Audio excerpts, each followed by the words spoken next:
I'm 79 years old, and I need to tell you something before one of us runs out of time.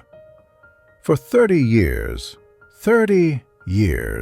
I lived by two words that felt responsible, careful, even wise.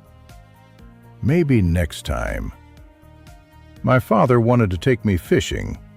Maybe next time. My wife wanted to visit Paris before we got too old. Maybe next time. My daughter asked me to come to her college graduation ceremony early, help her get ready. Maybe next time, sweetheart. I've got this work thing. Maybe next time. Here's what nobody tells you about next time. It's a promise you can't keep. It's a lie you tell yourself so you don't have to feel guilty about choosing what's easier right now. And I know you're doing it. Right this second, there's something, someone you're putting off. You think you have time. You don't. I'm going to tell you exactly what maybe next time cost me.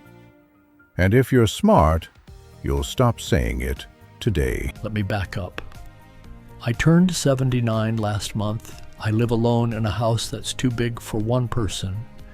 3 bedrooms. My wife died 4 years ago. My father's been gone for 12.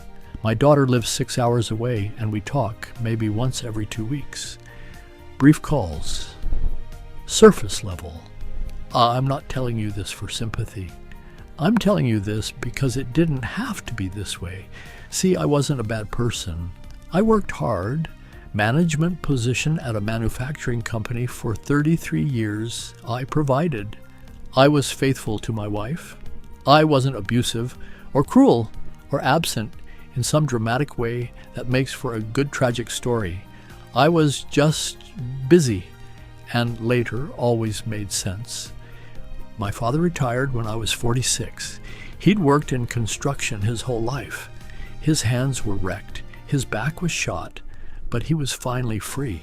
And he had this idea. He wanted to take me fishing up in northern Wisconsin, this lake he'd gone to as a kid. Just the two of us. 3 days. I said maybe next time. I had a project deadline. It was a busy quarter. You know how it is, he asked again the next summer. Maybe next time. We'd just bought a new house, and I was drowning in renovations and expenses. The summer after that, he had his first stroke. He lived another 6 years after that stroke, but he couldn't fish anymore, couldn't really do much of anything. And I'd visit him in the nursing home, and he'd look at me with these eyes that weren't angry. They were just tired, like he knew. We never went fishing. And here's the part that keeps me up at night. I can't remember what that project was. I can't remember a single thing about that busy quarter that was so important I couldn't take 3 days. But I remember his face when he stopped asking. But it wasn't just my father, my wife, Linda. We got married when I was 28. Young, in love, full of plans. She wanted to travel. Not crazy expensive stuff, just see things. So she had this whole list. Paris, the Grand Canyon, New Orleans during Mardi Gras. Just experiences, you know? And I'd say, yeah, absolutely, let's do it. But then it was always, let's wait until the promotion comes through. Let's wait until we pay off the car. Let's do it next year when things settle down. Things never settled down. You know, when we finally booked Paris, when she was 71 and I was 73, we'd been married 45 years. 45 years of maybe next time. And we went. We saw the Eiffel Tower, walked along the Seine, ate overpriced croissants. It was fine. It was nice. But you know what it wasn't? It wasn't what it would have been when we were 40, when she didn't need a cane, when I didn't have to stop every 15 minutes because my knees hurt, when we could have stayed out late and walked for hours and felt the magic of being young together in a beautiful place. She didn't say it, but I could see it in her face, this sad little smile, like, well, we're finally here. But also, why did we wait so long? She died 2 years later. Heart attack. Quick. At least there's that. And I'm sitting at her funeral, and her sister comes up to me, Janet, and she says, you know, Linda used to talk about Paris all the time. For years, she'd show me pictures, plan itineraries. She really wanted to go. I know, I said. She stopped talking about it around, I don't know, maybe when you guys were 50? I think she just gave up asking. That's when I felt it, really felt it. This weight in my chest like I couldn't breathe, because Janet was right. Linda had stopped asking, stopped suggesting trips, stopped planning adventures, and I'd been relieved. I'd thought, good, now I don't have to feel guilty about saying no. But it wasn't that she didn't want to go anymore. It's that she'd learned I'd always say, maybe next time, and maybe next time means never. Here's what I'm trying to tell you, and I need you to really hear this. Maybe next time isn't about the next time. It's about right now. It's about you choosing convenience or money or comfort or whatever excuse feels reasonable in the moment. And the person on the other side, they hear, you're not important enough. That's what Linda heard. For 43 years, until she stopped asking. You might be doing this right now. Someone in your life who keeps asking. And you keep saying, yeah, soon, maybe next time. They're going to stop asking. And when they do, you don't get a do-over. So why do we do this? Why do we say, maybe next time? I've thought about this a lot. 4 years alone gives you time to think. Here's what I figured out. Maybe next time feels responsible. It feels like you're being practical, smart with your time and money. It feels like you're taking care of business, handling your obligations, being an adult.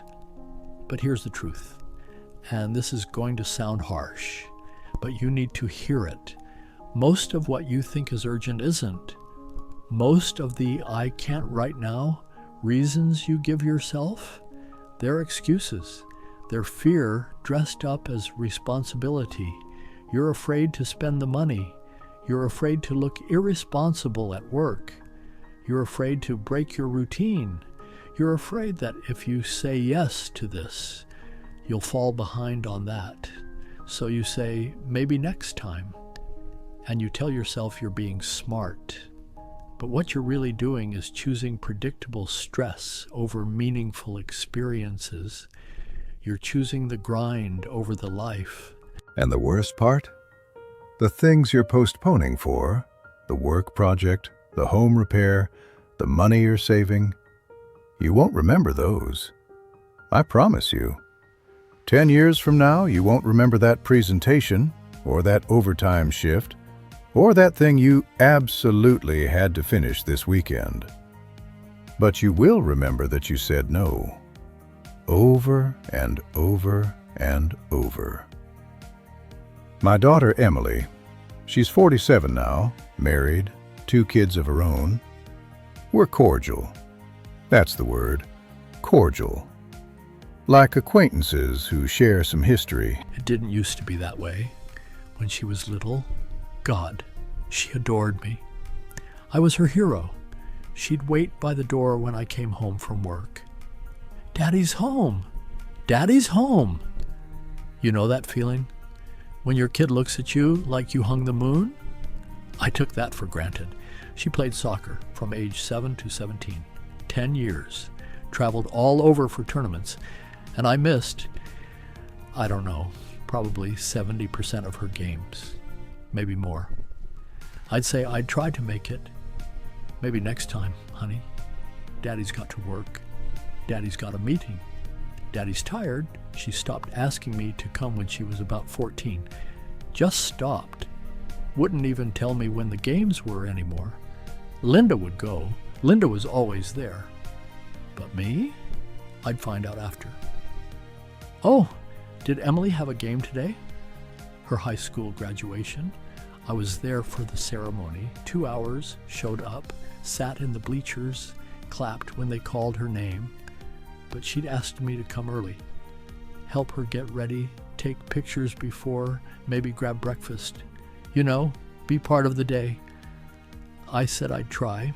Maybe next time we'd do a big celebration, really make it special. I showed up 15 minutes before it started. Missed everything. She was already in her gown, already lined up.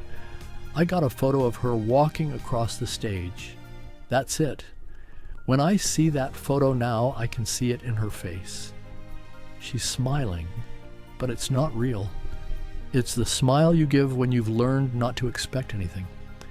College, same thing. She went to school 4 hours away. I visited twice in 4 years. Twice. Linda drove up every month. But I was always too busy.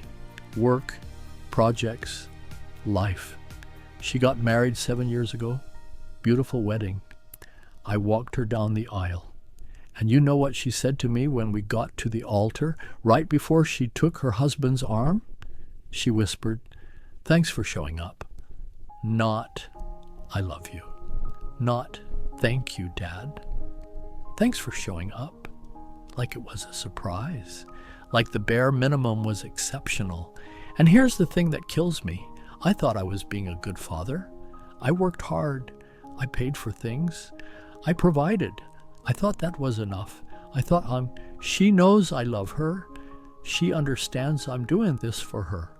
But love isn't a concept you understand. It's a presence you feel. And I wasn't present. Now she's got kids of her own, 7 and 9. My grandkids, I've met them maybe 5 times. They don't really know me. I'm just grandpa from far away. The guy who sends birthday cards with money in them. Emily doesn't ask me to visit anymore. She doesn't need to say, maybe next time. I taught her that lesson too well. So here I am, 79 years old, alone in a house full of things I bought instead of memories I could have made. And I think about that fishing trip a lot. 3 days, that's all my father wanted. 72 hours out of the thousands and thousands of hours I spent at a job I don't even remember most days. I think about Paris, about how Linda's eyes would light up every time she'd mention it, about how I could have said yes at 40, at 50, at 60, about how I waited until it was barely worth going. I think about Emily's soccer games, 10 years of games, hundreds of opportunities to show her she mattered more than a meeting. And I chose the meeting every single time. You know what the cruelest part is? It wasn't worth it. None of it was worth it. The promotion I was chasing, got it. Meant nothing. The money I was saving by not traveling, spent it on medical bills and a house I don't need. The work projects that were so urgent. I can't name 3 of them, but I can name every moment I missed, every single one. They're burned into my memory like a scar. My father's face when he stopped asking. Linda's sad smile in Paris. Emily's whisper at her wedding, "Thanks for showing up." Those moments, those are what I have now. Not the successful career, not the paid-off house, not the comfortable retirement. Just regret. Just the weight of maybe next time, repeated so many times it became never. And here's what I need you to understand.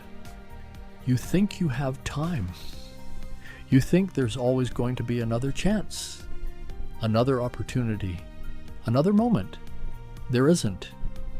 Maybe next time is a lie. There is no next time.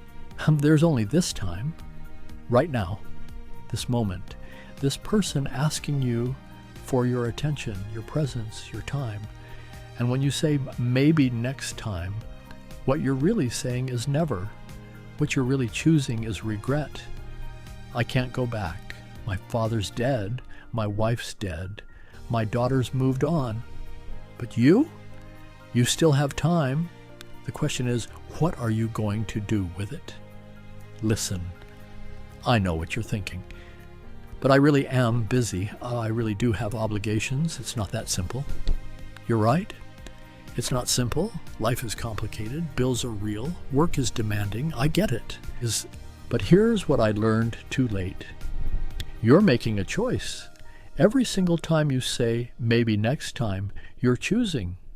You're deciding that this thing, this work project, this chore, this comfortable routine is more important than that person, that experience, that moment.